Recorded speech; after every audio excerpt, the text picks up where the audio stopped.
But yeah, so we were going to get on to voting and 16 years of age. Yeah. So I was going to segue over to the whole 16-year-old thing. And I think this is a terrible idea. I actually feel like the voting age should be higher. And the reason I say that is because our frontal lobes haven't fully formed yet. I know people always argue, well, if you can drink and drive, you should be able to vote. And if you can pay tax, you should be able to vote. I hear all these arguments, but you also have no life experience. And I'm not saying that you can't be more mature for your age, but I do feel like we need to have a little bit of skin in the game. And at 16, the only people who have given these people education is either the school system they're in or their parents. And we know, go. So here's the bit that I love. You have the Greens in Australia simultaneously arguing that there should be censorship on people under 16 on the internet, so that when they do a search result, they don't get the full result. And the moment they turn 16, they are qualified and educated and sophisticated enough to be able to vote and help decide who's going to run the country. Yeah. That is a hell of a position to hold both of those things at the same time. So we want you to vote, but we don't want you to have all the information or have a full picture to be able to form your opinion. We don't want you to actually have any idea what's going on. Yeah. But again, this all just comes down to, like, I think I told you, I'm rereading 1984. Yep. That's relevant to this comment we've got right here. Yeah. That like, if you guys haven't read it recently, or if you've never read it, go get the audiobook or something. The movie's terrible, but go listen to the book. Stephen Fry reads the audiobook, so he makes it a little bit more entertaining. But all this newspeak, right? Like misinformation, disinformation, these are words that didn't exist 5 years ago. And now people peddle them out like as if they're the only adjectives that we have. Part of the vocabulary. Yep. Yeah. Yep. And now you've got 16-year-olds who have been brought up in the era. Like 16 today, these kids were like 12 or 11 during COVID. Those formative years where they haven't been able to create connections with their peers. Yep. I love the fact that it's being argued that kids these days are more grown up, they're more mature, they're more sophisticated, and so therefore we should be lowering the voting age. Excuse me, go back and read what was being written by 16-year-olds 150 years ago. Those homeschooled peasant kids who grew up on the farm, the hicks that we laugh at. They put our university graduates to shame today. If anything, we should be restricting voting to like 70-year-olds. Just be like, guys, you've made all of your mistakes. Tell us how we should be running the world now. Well, not only that, the literacy rates in Western worlds is declining rapidly. I think, was it America is 48th in the world in literacy? Like really low. I can't speak to that explicitly, but I do know that it was a couple of years ago now. They had over a 10%, more than 10% of their college graduates were legally illiterate. So they've got so many programs now to help people who can't read to still be able to get through uni, that 10% of their college graduates. Now, obviously, college isn't all Harvard and Yale and everything else. There's lots of community colleges and everything else.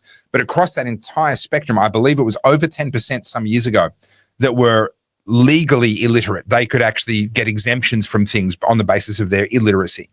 Can I just say, Kate Burns, thank you very much. Your dad has fabulous taste in fashion. This is the design that Kate is talking about. Too much 1984, not enough 1776. That happens to be my favorite. It's a real if you know, you know kind of shirt. And if someone sort of tips their hat to you as they walk past you when you're wearing this shirt, you know that they are a sophisticated individual. I just Googled the literacy rates, and I was just reminded of a story I saw today that fewer than 1/3 of young parents are reading to their children, like bedtime stories. Yeah, wow. Which is such an important part of them being able to form their vocabulary, of them being able to speak, and again, literacy. And so we're simultaneously saying that we want these young people to participate and to vote, but we're actually allowing them to get dumber and go back. It's actually quite terrifying. Yep.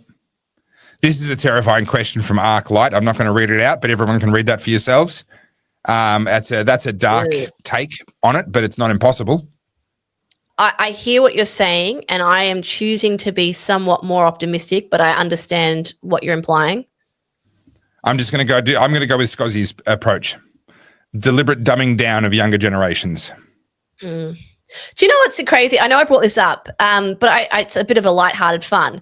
G and I went to the Railway Museum in Newport, And it set him off on this like new fascination of old school locomotives. As we said last week, locomotive museums cause autism. Yes. Yeah. No, but you know, I used to go there all the time as a kid. That's why I took G, because he'd never been. And you go and look. So remember locomotives? Sorry, I keep getting told off. I say that wrong. Locomotives. Yes. You know, late 1800s. How exceptionally advanced that technology is. And I think the trap a lot of people fall into is our ancestors, you know, anyone that's older than our grandparents, were somewhat dumber or somewhat less experienced because they didn't have, you know, a TV or an iPad or access to the internet. They didn't have the internet. They couldn't have known anything. Yep. What's crazy to me, and I know I brought this example up before, is like most young people can't change a tire today, and people are shocked by that. But we had like 17-year-olds being able to work in these factories and being able to power a locomotive. And not to be not to throw my boyfriend under the bus, but he's got a VR, like virtual reality set. And he's going to yell at me after this. I'm just saying this on the chat. But he's been learning how to drive a locomotive in VR. And it's insanely complicated. Like insanely complicated. Okay. So I know someone who volunteered on the Puffing Billy train line for decades and worked his way up from like cleaning the thing to then eventually he was shoveling the coal, and then to actually qualify as a driver they have to study a book, and this is a serious, like this is actual serious study. This is I'm not I don't have a doctorate, but I'm going to say this is up there with doctoral thesis levels of time and commitment of energy. And we've got a fan, you know who you are. I'm not going to say your name just in case you don't want to be outed, but I've got a fan who often follows my stuff. And thank you for buying me a coffee today. Actually, you know what? I'm going to say your name, Michael. Thank you for buying me a coffee today. I do appreciate it. But he's a massive train guy as well, and he will attest to this. The amount of study and knowledge that you need to have to be able to drive this primitive steam engine is absolutely mind-boggling. And the stakes, if you get it wrong, are nothing short of life and death. It's an incredible endeavor. I watched, like, G was watching like a YouTube on how to do it, and we watched the guy accidentally blow up the thing and what happens. And so But my point is, like, I think it's really easy and I mean, this is every generation's problem. You kind of look at the people above you going, oh, what do you know? You're old.